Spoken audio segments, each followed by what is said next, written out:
Welcome to the Riverside Project podcast. We are mobilizing Houston to empower families and transform generations. We hope these conversations will give you a greater understanding of the issues facing our community and inspire you to find your place along the river.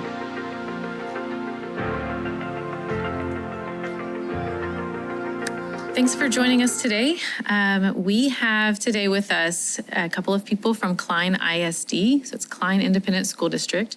As many of you know, many kids who are in foster care, they have lots of behavioral needs. We've talked about trauma on this podcast. We've talked about lots of different needs that families and kids have. They also have a lot of needs educationally. And so with the Riverside Project, we have been working with different school districts to understand what the educational needs are for kids in foster care.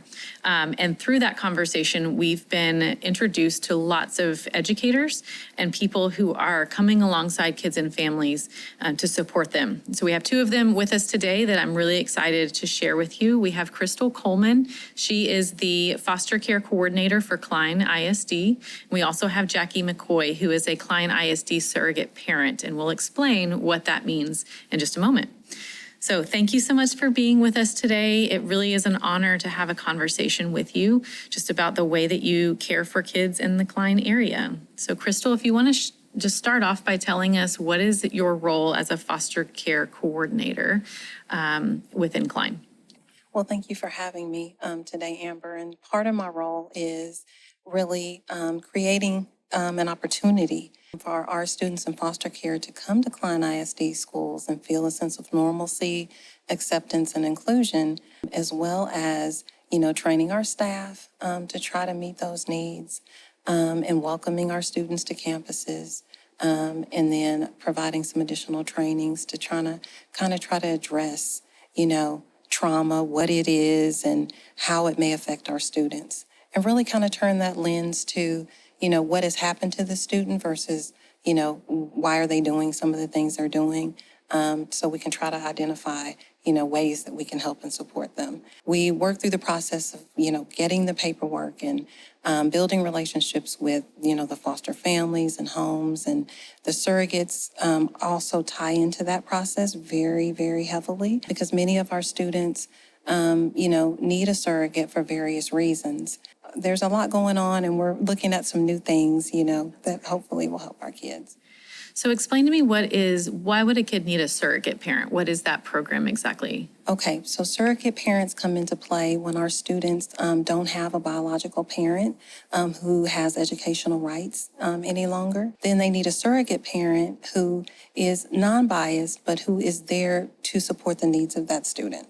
They are really looking at it from the lens of how can I help this student? And if they were the biological parent, what would they do for this student? The one thing that our surrogate parents, they don't have any financial responsibility for the student, but they do work with the school. They do go to conferences. They interact with, the foster family or the home, just to make sure that that student is getting everything that they need, and that we are doing our best to meet the needs of the student. I think that's a gap that I never knew existed exactly. If you think about it, a kid goes into foster care and they may be with a foster family who can step in that role. We know just by data and the context in our city that there are more kids in foster care in Spring Klein neighborhoods than any other part of our city. And even I was very surprised by that. There's a lot of foster families in Spring and in Klein, just that general area. There's also a lot of group homes or residential treatment centers. We've had some of them on our podcast before, and they've shared with us their needs are different, right? It's a staff that's trying to care for multiple children, most of whom are teens, who are going to school. And so I never really realized that who is coming alongside with, IEP meetings and meeting with teachers and making sure that homework is done and seeing if there's a need for tutoring. And so that kind of is what you're saying is a surrogate parent kind of steps into that role to help on the educational side, correct? Right, absolutely. And you hit it on the head when you talked about IEP and like special education things, because the surrogate's role really is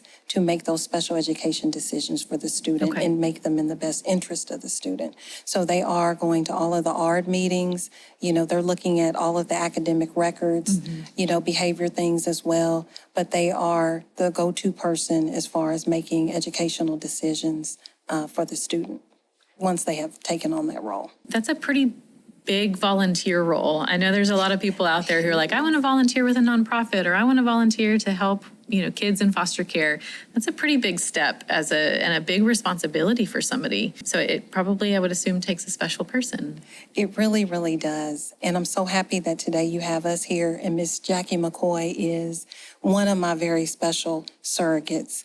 We have just a relationship connection on the level of we want to help kids. And so she has stuck with me since I've been in this journey. I pray that she will continue to do the work with me. But it has also inspired me, to keep doing the work. And, when I was just starting in my role, it was very lonely and like, I don't know what to do and how to do it. And so when I came in contact with Miss Jackie, she was like, we're going to do this. It's going to be fine. You just keep doing what you're doing. And so our relationship has grown. I've learned so much from her, just the way that she takes on her role, as a surrogate, and just being so involved, and just the heart that she has and the love for the kids. Yeah. And she wants to see them do great things. Well, Miss Jackie, that's a lot to respond to. Tell us a little bit about what it's been like. Why did you become a surrogate parent in the first place? Because somebody asked me. Because I didn't realize that the role existed. And one of my church members that just thought that perhaps I would be a good surrogate, and she introduced me to the program.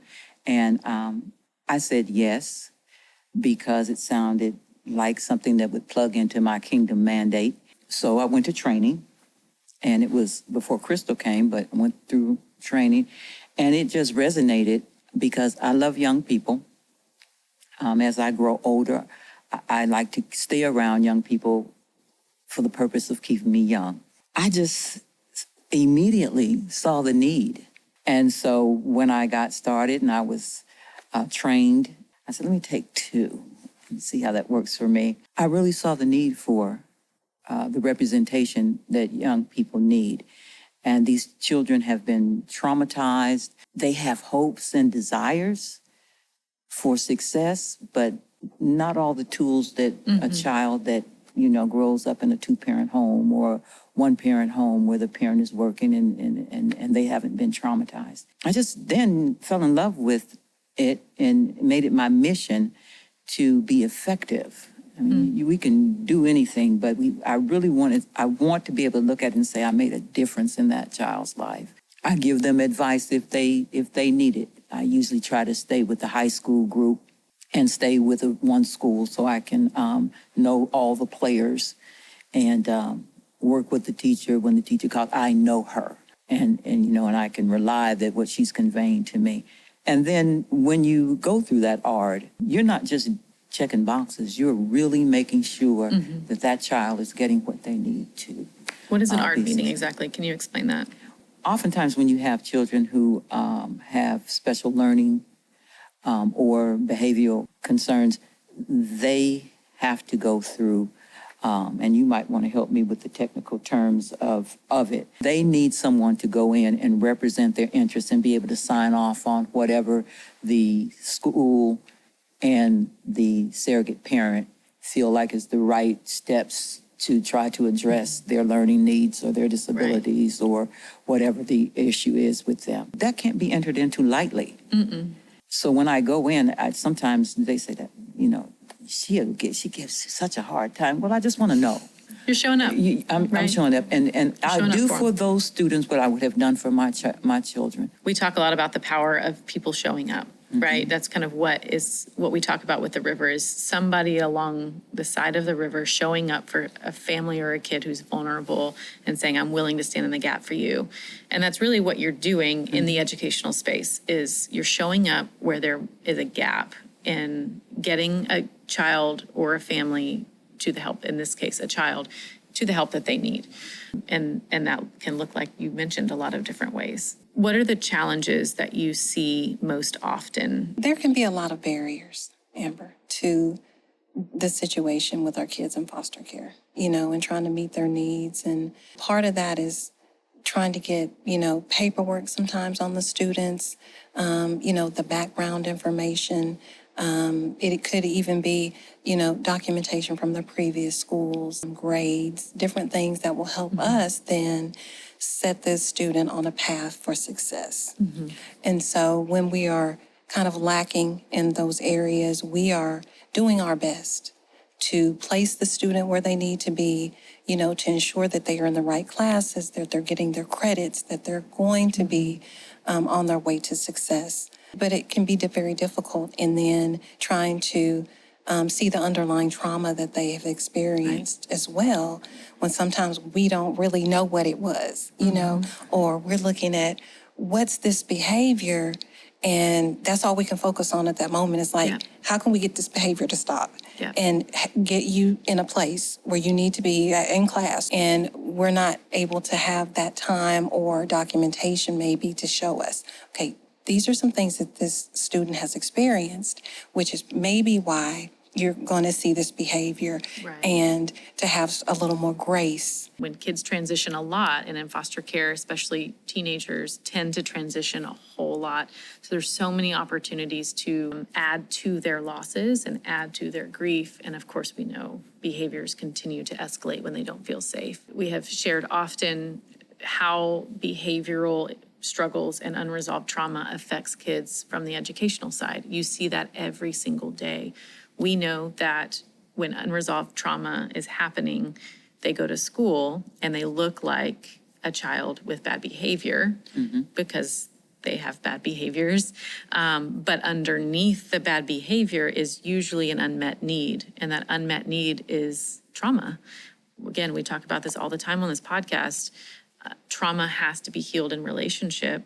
So a lot of the work that we're doing with the Riverside Project has been coming alongside people like you who are in the classrooms, who are trying to interact with these students and get them the resources that they need, and say, how can we support you? How can we get you training? How can we get you resources? How can we get you more people to do things like this so that we can get where we want to go and make sure that these kids can be successful? This doesn't happen just with Klein ISD on their own or just with the Surrogate Parent Program. It's all of us seeing the needs and meeting the needs together, right? There are several ways you can come at being a surrogate.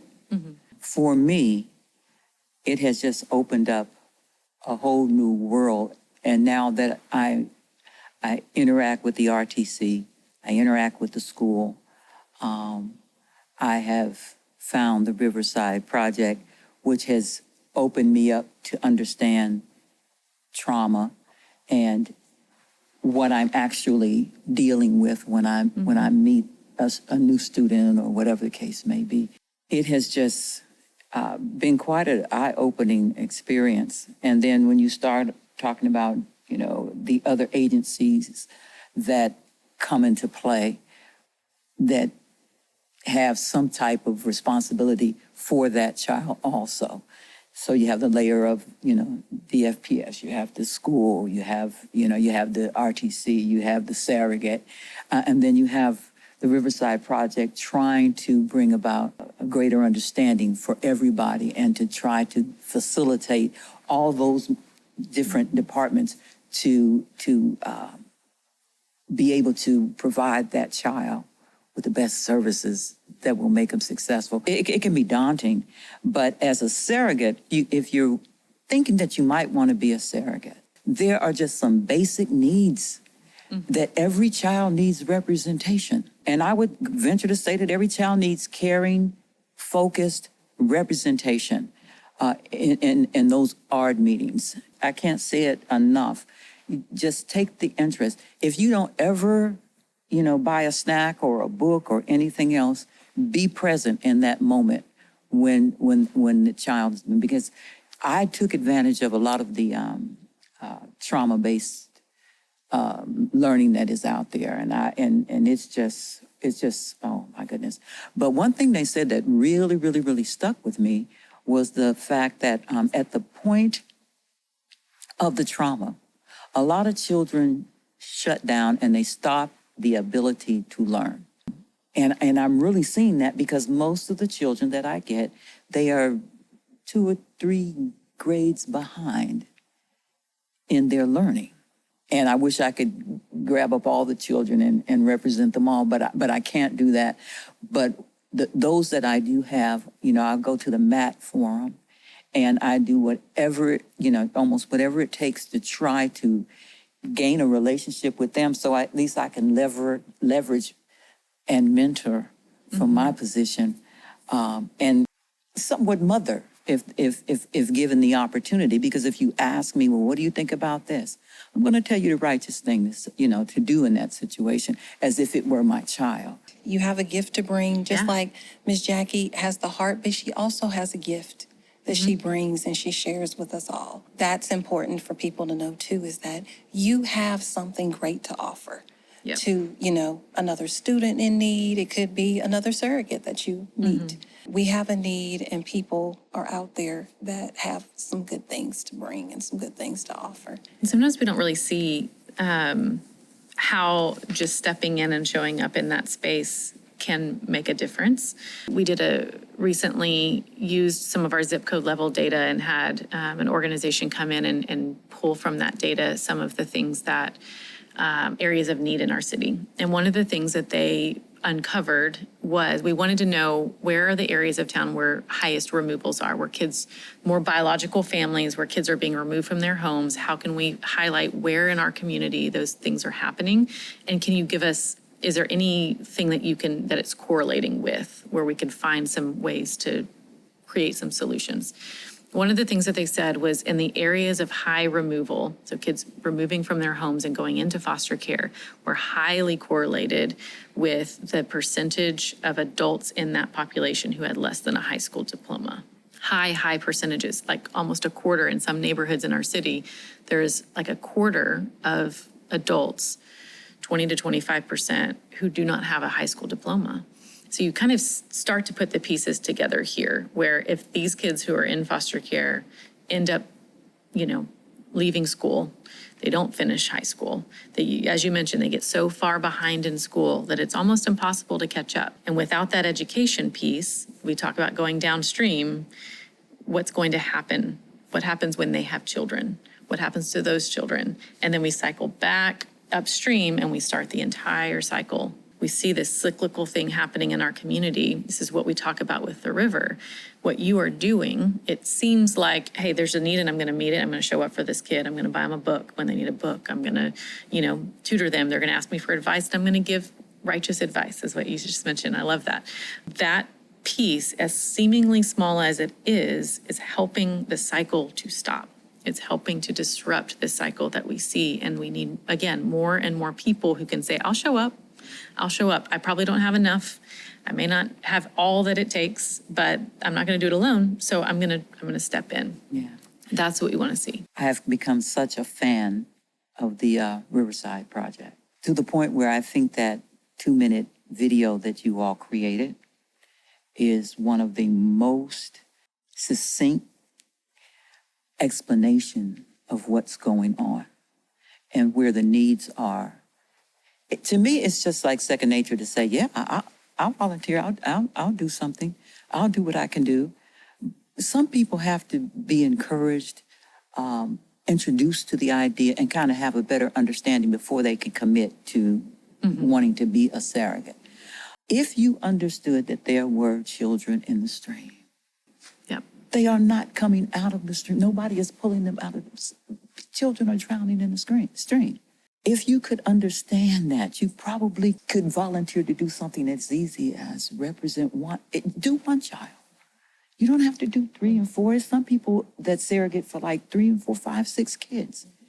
Well, maybe your life can't withstand that, But if you could just see that visual, it is life transforming.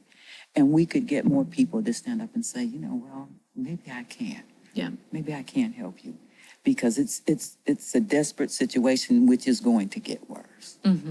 And some of that is just knowing what you can give, right? That's what we wanted. We're not saying everybody should be a Klein ISD surrogate, just like we say not everyone should foster a child, just like we say not everyone should mentor, not everyone should bring a meal, but some people should. Maybe there's some people who should do that. Do you have an education background? Have you been a teacher? Are you a retired teacher? Are you a teacher who, became a stay-at-home mom and understands the world of education and is excited to use some time to volunteer? You don't even have to have an education background, really. I think there's training to be able to help. If you're a good Sunday school teacher. Yes. If you're somebody who wants to come alongside and say, I want to stand in the gap, here's a way to do it. What would they do to take that next step if that was something they wanted to do? If they just reach out to me, I can explain, start just kind of outlining the program, and then we can get them set up to train. I'll be offering a training every month this coming school year, but I also try to, make myself available to, surrogates based on their availability as well. Are there any other requirements? I assume they'd have to go through a background check maybe. Yes. What else? Is there anything else that if somebody was interested, they would know this means I could do this easily? So one of the big things is, you just cannot be working under any agency that's governed by TEA. Okay. So you can't be a current educator. Okay. Because you're governed, the schools are governed by TEA. So, of course, if you're a retired teacher or you work in a different capacity, that's, something that's not governed by the school district. And you can't work for like an RTC, things like that, any type of child agency. Those are really the main barriers to if you work under those circumstances. Outside of that, it's a background check, and then we do have to do fingerprinting. And some of our retired teachers, if they're from our school district, sometimes they have fingerprints that are current. But if they're not, there is a fingerprinting requirement. We do our best to cover the fee if we can. After they do the background, the fingerprinting, human resources will then have to do their magic on their end, and then they send me official notice that the person is cleared and good to go. And I know that you provide so much support to them. We've talked a lot about that they're not alone in this journey, that if there's a resource that they need, sometimes people don't want to step into mentoring because they think, oh, that could be really hard. And what if this situation comes up or that situation, I don't know what to do. Having a support system around you, of course, through your department is really helpful to help people navigate when they get into those sticky situations that they're just not sure how to handle. So I love that you provide a lot of that support. I really would ask people to just take a moment. If you're retired, maybe you're not retired, but your work schedule has you available during the day, during school hours, and you just want to share and sow into the life of somebody that you don't know that needs you. I would invite you to consider, being a surrogate. Most people get really intimidated because they think that, do I have to spend my money? No. Does it take a lot of time? That's up to you. I love what you're doing. I'm so grateful that it exists. I don't know that it exists. I think some other school districts may do something like that, but we want to see more of this. And I think people can listen to what you're saying and see the need and feel the need. And so we're in it together. We're grateful to come alongside you. We are. And I want to say this, Amber. Ms. Jackie mentioned it already. We are total fans of the Riverside Project, formerly Fostering Families, because you too have inspired me to, keep going, to look at things through different lenses. Like Ms. Jackie was saying, facilitating them symposiums, that's been so important and I feel so powerful. And I think the momentum is just building. As we see, this is important. We're getting somewhere. The more that we're able to talk and collaborate with everybody, the surrogates, the RTCs, then I'm being able to go back to staff and communicate things. And having DFPS and just many players involved has been so meaningful. And I know it takes a lot of effort on your part and a lot of time for you to come and do those things. And so we are so grateful. And I just pray that we'll be able to continue the collaboration that we have. It's what we are about, which is pulling people to one another. We can't have individual partnerships with all these different people if we're not pulling them towards one another and giving opportunities to connect. That's where this stuff has to happen. And so any opportunity to just provide connections for you, to get people in the room, because we all want the same thing. I choose to believe that we all want the same thing. We want kids who are in the river to exit the river. We want families stabilized in the community, rooted so that they can continue on with their life and to be successful educationally and successful in life. So because we all want that, it makes sense for us to come together towards that goal and learn from one another and share. So it is a joy for us to be a part of it and a joy to work alongside you. So thanks for sharing your time with us today. Thank you. It's my pleasure. To those listening, we hope these conversations have inspired you to find your place along the river. And we welcome you to join us in bringing hope and renewal to the city of Houston. If you'd like more information on how to get involved, please visit riversideproject.org and submit a contact form. We'll see you next time.